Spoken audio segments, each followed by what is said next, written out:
If you are wondering if you can add widgets to the lock screen on Google Pixel 10a, then the answer is yes, you can actually add some widgets to the lock screen. In order to do so, you just have to go to Settings. Then if you scroll down a little bit, you should be able to find Wallpaper and Style. Once you see the lock screen, you can swipe up from the bottom to reveal this section and go to More Lock Screen Settings.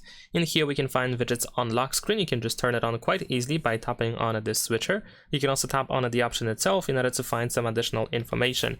So now if I go to the lock screen, you can swipe to the left side in order to reveal your widgets. And there we go, we can tap on Let's Go, and it seems that there is no really... oh, actually we can customize lock screen widgets quite easily. If you press and hold your finger on one of the example widgets, then you should be able to, for example, make it bigger, make it smaller, and so on and so forth. You should be able to resize some of these options. You can actually remove a widget if you want to, and then you can tap on Add Widget in order to add something new. So as you can see, we can add pretty much any widget that we have on our phone, that we have available. So let's say I'm going to add the screen time. Let's see if it's going to work. And there we go, there it is. So yeah, we can actually use widgets quite easily. That is pretty much it. Leave a like and subscribe.